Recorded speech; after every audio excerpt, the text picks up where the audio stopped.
Good morning. I'm Craig, Betty's oldest son, and I want to thank you all for coming. We really appreciate it. It's very nice of you.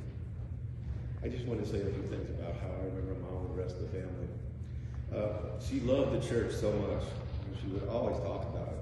She would talk about the different priests coming in and the things we used to have discussions like with when the Catholic Church switched over from Latin to English a lot. We would discuss things like that. And that's when I was only about 10, 11 years old. And Mom was always the complete advocate, where I was the devil's advocate. I never worked. I lost every time. So she was so entwined with the church. It was so important to her. And I kind of wanted to mention too that one of the boys that she babysat, his name was Chris. Of course, I'm Craig. And so we have Father Chris Craig. And so that's got to be a sign from Mom.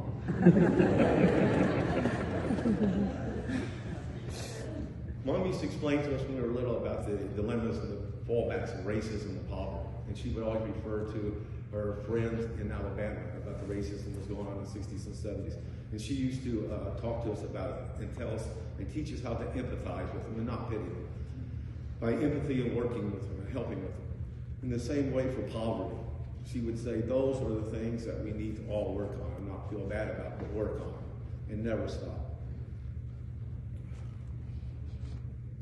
She had quite a lot of challenges with one of her brothers succumbing to MS in the 60s, I believe, and then two sons having MS now too. And that's why they are not here, at least as far as I know. One of them maybe still be able to make it. She always encouraged kindness towards everyone, no matter what. Even if she made her mad, she'd say, there's a reason. Just lighten up and be kind to them. She says, you would get so much more from honey than vinegar. And if you ever try it, you'll find out. And whenever I complain about a bad back or bad leg, she'd say, what if you didn't have a back? What if you have a leg? You think about that? No, well, I guess not. So, continually referring to things to better us as our children, her children, to go forward. And never fading from that. Always.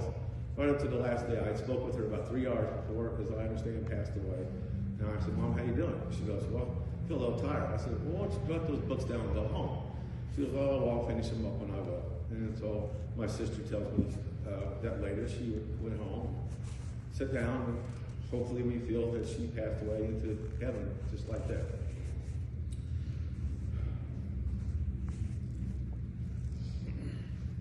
Because Mom taught us kids how to be independent and other people at school and defend for yourself, we all had left them into California. And we knew it would probably hurt her a lot because we were not there. Some of us did come back to the center. But that's another example of how she said, don't worry about me, go on with your life and improve yourself. And that's what made me happy. She cooked and cleaned, babysitted, took care of everything, all the time. Never stopped, never stopped. And you know, that her big house out there was just still with meticulous all the time I come home. Just, I don't know how you do that. When I call her, she said, well, it takes me a while to get to the phone now. I said, well, I'll let it ring about 10 times. Don't hurry. And she would scoot to the phone and pick it up. I said, okay, how you doing? She says, I'm doing laundry. I said, get out of that basement carrying those clothes. If you stop working, Craig, you're done. Your life's over.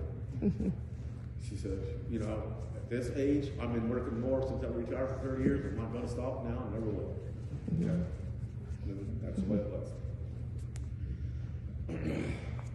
I remember that if we had any questions about anything when we were growing up, you could go for her. It was convenient that she was at the school our senior year because we could run down the hall and ask her something.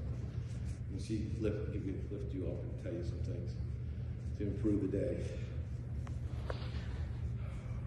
I know there's so many things I could say and tell you in reference and example, but I'm going to cut it short because she would want me not to sit up here and dwell on, go on and on and on. But she's always been a positive influence on people that I know, on myself and all the people that she knew. And I want to leave this positive. And as Father said, she is no longer having to deal with this, and she's in heaven now watching us. And that's why it should be. Thank you for coming. Say a prayer for her.